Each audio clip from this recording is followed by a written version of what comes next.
आप देख रहे हैं मिड कैप मंत्रा और मार्केट पर बातचीत करने के लिए हमारे साथ नॉर्मल बैंक के नीरव छेदा मौजूद है। लेकिन बाजार का हाल देखें तो शुरुआत कमजोर हुई, उसके बाद बाजार रिकवर होते हुए दिखाई दिया और अब वापस ऊपरी स्तरों से तेजी से फिसलते हुए मार्केट्स कारोबार कर रहे हैं। निफ्टी अब 25,093 पर ट्रेड कर रहा है। यहाँ पर 156 अंकों की कमजोरी देखने को मिल रही है। दिन के लोअर लेवल्स फिलहाल दिखाई दे रहे हैं, एकदम से ऊपरी स्तरों से हल्का हुआ है मार्केट। सेंसेक्स में भी अब 500 अंकों से ज्यादा की कमजोरी देखने को मिल रही है। निफ्टी बैंक कंपैरेटिवली उतना नीचे नहीं है पर फिर भी लाल निशान में है।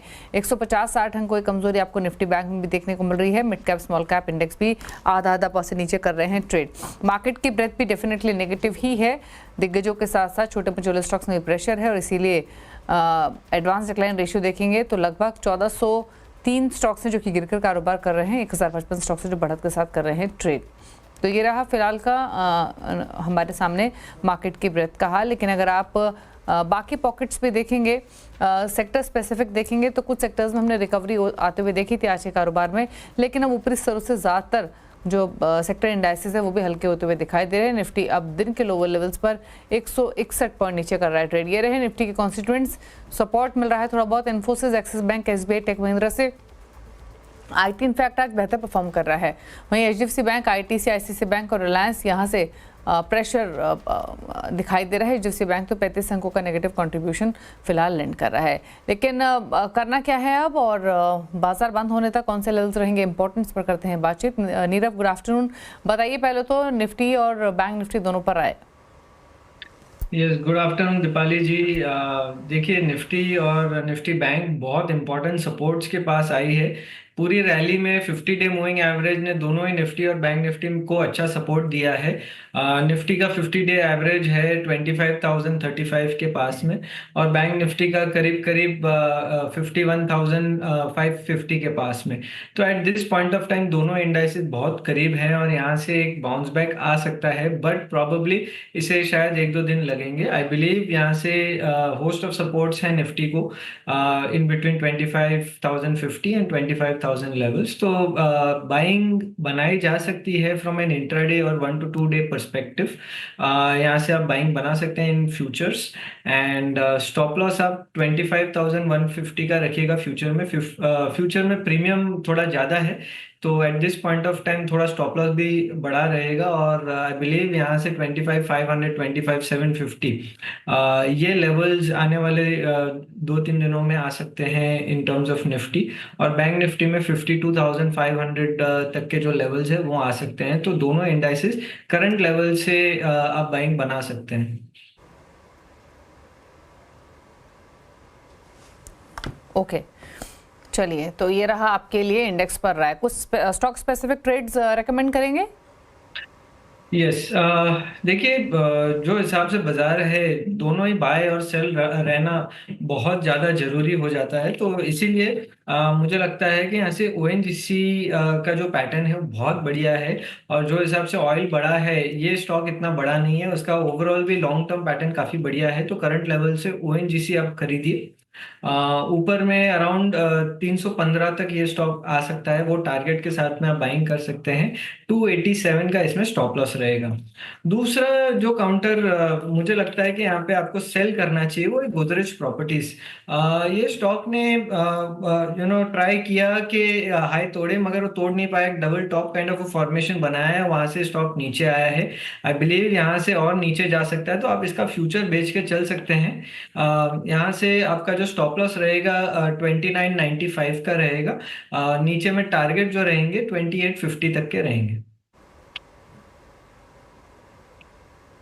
ओके, चलिए, तो ये रहे आपके लिए ट्रेड जो कि बिकवाली की तरफ रेकमेंड किया गया है। गोदरेज प्रॉपर्टीज आज रियल्टी पॉकेट सबसे ज़्यादा गिरी हुई भी है आज के सेशन में, अगर आप निफ्टी रियल्टी इंडेक्स देखेंगे तो।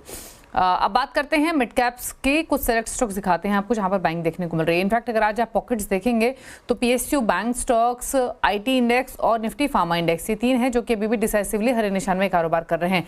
उन्हीं पॉकेट से हमने कुछ स्टॉक्स पिक किए हैं। पीएसयू बैंक्स में बैंक ऑफ बड़ौदा 3.5% ऊपर है, 2% ऊपर इंडियन बैंक, कैनरा बैंक 1% ऊपर और पीएनबी भी 1% ऊपर कर रहा है कारोबार आज के सेशन में। इसके अलावा दिखाएंगे आपको आईटी आर सिस्टम 7.5% ऊपर, 6% ऊपर क्विक हील, जेंसर 2% ऊपर है, कोफोर्ज में भी 1.5% की बढ़त आज कारोबार में देखने को मिल रही है। ऑयल एंड गैस में ओएनजीसी का भी जिक्र कर रहे थे नीरव, खरीदारी का ट्रेड रेकमेंड किया है। बाकी स्टॉक्स स्पेस से देखेंगे तो ऑयल इंडिया 5% ऊपर, चेन्नई पेट्रो 3.25% ऊपर, गुजरात गैस में 2% की मजबूती और जीएसपीएल भी 1.5% ऊपर कर रहा है ट्रेड।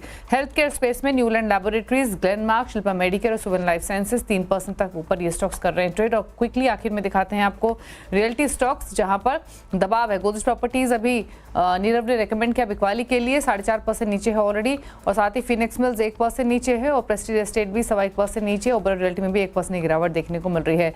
तो ये हैं कुछ सेलेक्ट पॉकेट्स मिड कैप्स में जहां पर खरीदारी या फिर मंदी देखने को मिल रही है। लेकिन चलिए आगे बढ़ेंगे, कुछ खबरों के रुख करते हैं। ताज़ा जियोपॉलिटिकल संकट का सबसे ज्यादा असर ग्लोबल बाजारों पर पड़ रहा है। भारत का बाजार भी इससे अछूता नहीं है, लेकिन सरकारी सूत्रों ने साफ कर दिया है कि भारत इस ताज़ा संकट से निपटने में सक्षम है। क्रूड की कीमतें भी बढ़ी हैं, लेकिन इसे लेकर फिलहाल कोई कदम उठाने की जरूरत नहीं है। इसी खबर पर डिटेल्स के साथ हमारे साथ आलोक प्रियदर्शी हैं। आलोक, बताइए क्या डिटेल्स? बिल्कुल, देखिए जो ताजा जो जियोपॉलिटिकल टेंशन है या ग्लोबल अनसर्टेनिटीज है, इसको लेकर जो हमें सरकारी सूत्रों से बातचीत हुई, उन्होंने साफ तौर पे कहा है कि जो हालात है इसका स्पिल ओवर इफेक्ट खास तौर से बाजारों पर पड़ रहा है, क्रूड की कीमतों पर भी पड़ रहा है, लेकिन जो इंडियन इकोनॉमी है, भारतीय अर्थव्यवस्था है, वो उसके फंडामेंटल्स काफी मजबूत है और उसके अंदर इतनी रेजिलियंस है कि इस इंपैक्ट को वो बर्दाश्त कर सके, यानी इससे निपटने में वो सक्षम है। इसलिए ज्यादा चिंता करने की जरूरत नहीं है। खासतौर से अगर मार्केट की बात करें तो मार्केट के बारे में जो सरकारी सूत्रों ने कहा कि चूंकि इस वक्त हमारी डिपेंडेंसी एफपीआईज पर बहुत ज्यादा नहीं है, रिटेल इन्वेस्टर्स का पार्टिसिपेशन बहुत ज्यादा है, इसलिए मार्केट पे असर फिलहाल तत्कालिक दिख रहा है, लेकिन इस पर बहुत ज्यादा असर पड़ने की उम्मीद नहीं है। तो ये मार्केट को लेकर था, लेकिन क्रूड को लेकर जो सरकारी सूत्रों ने कहा कि क्रूड की कीमतों पर भी असर पड़ रहा है इसका। क्रूड की कीमतें बढ़ी हैं, लेकिन इतनी नहीं बढ़ी हैं कि हमें उस पर ड्यूटी जैसी चीजें को रिजिक करना पड़े। पिछली बार जब हमने ड्यूटी चेंज किया था तब उस जो लेवल था क्रूड का वो $90 पर बैरल से ज्यादा था, लेकिन अभी ऐसी स्थिति नहीं है कि इस तरह के कदम उठाने की जरूरत है। तो इसलिए क्रूड को लेकर भी फिलहाल कदम उठाने की जरूरत नहीं है। जो ताजा हालात है उस पर सरकार लगातार नजर बनाए रखी है और जो दूसरे जो कंट्रीज हैं वो भी अपने स्टैंड्स को धीरे धीरे बदले हैं। जापान जैसी कंट्री ने अपने स्टैंड्स को बदला है, साथ ही अमेरिका ने अपने स्टैंड्स को सॉफ्टन किया है। तो भारत भी इस तमाम जो चुनौतियां हैं उससे निपटने के लिए सक्षम है और अभी फिलहाल कोई ऐसा कदम उठाए उसकी जरूरत लगती नहीं है। शुक्रिया आपका आलोक की डिटेल्स बताने के लिए। तो ग्लोबल बाजारों में दिक्कत तो दिखाई दे रही है, भारतीय बाजार में भी इसका असर दिखाई दे रहा है, लेकिन फिलहाल ज़्यादा चिंता की बात फिलहाल सरकार नहीं देख रही है। चलिए रुक रहे हैं इसी के साथ एक ब्रेक के लिए। ब्रेक के उस पार आपको बताएंगे कि भारत में एफआईआईज़ की तरफ से बिकवाली क्यों हो रही है, क्या इंडिकेट कर रहे हैं नंबर्स। एक छोटे से ब्रेक के बाद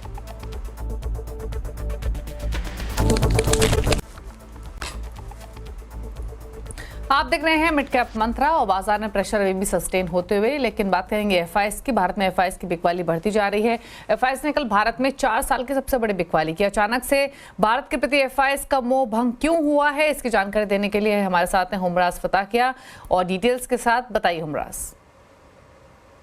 आपको याद होगा स्वर्गीय लता मंगेशकर का एक गाना, कितने अजीब रिश्ते हैं यहाँ पे। अगर ये एफआईआईज़ की चाइना की तरफ के प्रेम को अगर दर्शाया जाए तो ये वहाँ बड़ा फिट बैठता है और ये एक रीज़न है जिसकी वजह से भारत से जो पैसा निकल कर जा रहा है उस वजह से 4 साल में सबसे ज़्यादा एफआईआईज़ की सेलिंग हमें कल के सत्र में देखने मिली। 15,243 करोड़ का ये आंकड़ा था जहाँ पे एफआईआईज़ की बिकवाली हुई। अब ये बिकवाली हुई चुनिंदा लार्ज कैप शेयरों में। Reliance industries, HDFC bank, ICICI bank, लगभग 2,000 करोड़ से लेकर 4,500 करोड़ तक की सेलिंग हमें देखने मिली। एक्सिस बैंक और टाटा मोटर्स में भी हमें बिकवाली देखने मिली। मगर ये पहला ऐसा इंस्टेंस नहीं है जहां पर ये ऐसे सेलिंग देखने मिली है हमें एफआईआईज़ की तरफ से। बजट से पहले जनवरी के 2 दिन, लोकसभा चुनाव वाले के नतीजों के दिन हमें ऐसी बिकवाली देखने मिली और 30 सितंबर को जहां पर बाजारों ने रिकॉर्ड हाई बनाने के बाद से जो ये बिकवाली का दौर शुरू हुआ उस दिन भी हमें इस तरह की बिकवाली देखने मिली। अब ये अचानक एफआईआईज़ चीन के ऊपर इतने बुलिश क्यों हो रखे हैं? वो इसलिए कि चीन के बाजारों के वैल्यूएशन सस्ते हैं, अंडर परफॉर्मेंस की वजह से वो होने ही थे। इकोनॉमी के लिए बड़े राहत पैकेज का ऐलान किया गया है, रियल एस्टेट सेक्टर को एक बड़ी पुश दी गई है वहां पर, और जो है चीन कर्ज को ब्याज दरें काटकर कर्ज को सस्ता किया गया है। मगर कुछ लोग अब भी ऐसे हैं जो इस रैली को लेकर बुलिश नहीं है। जीक्यूजी के राजीव जैन है, उन्होंने कहा कि पिछले 3 साल में कई ऐसे मौके आए हैं जहां पे चीन के बाजारों में रैली हुई है, लेकिन वो कुछ महीनों के बाद वो सारी रैली खत्म हो जाती है। ट्रेडिंग के लिए अच्छा मौका है, मगर क्या ये चीन का बाजार 3, 4, 5 साल के लिए निवेश करने लायक है, ये बड़ा सवालिया निशान है। सिटी ने भी अपनी नोट में कहा कि CSI 300 के इंडेक्स में 24% का उछाल हमें देखने मिला। पिछले हफ्ते में कई सारी पॉलिसीज का ऐलान किया गया और इस रैली के बाद चीन के बाजारों ने भारतीय बाजारों के साथ कैचअप कर लिया है रिटर्न्स के मामले में। अब गेवकल रिसर्च ने भी कहा कि इस रैली अगर चल भी गई तो बहुत सारे ऐसे विदेशी निवेशक हैं जो चीन में निवेश करने से कतरा रहे हैं। तो चीन के लिए जो आपदाएं हैं वो भारत के लिए मौके हो सकते हैं आगे चलकर, और भारत का ये बुल मार्केट अब खत्म हो गया है ये कहना बहुत ही जल्दबाजी होगी। तो लोग तो कहेंगे, उनके अपने व्यूज है अब कि अब ये FIIs का या तो अमर प्रेम है या सिर्फ गाने गजल तक का साथ है, ये आप तय करें कि ये रिश्ता क्या कहलाता है। शुक्रिया हुरमाज ये डिटेल्स बताने के लिए। तो फिलहाल तो FIIs का रुझान बड़ा है चीन की तरफ, लेकिन ये रुझान, ये लगाव कितना टिकता है, कितने लंबे समय तक चलता है, ये देखना होगा। एक ब्रेक के उस पार खिलाड़ी नंबर 1 का अपडेट, जल्द वापस आते हैं।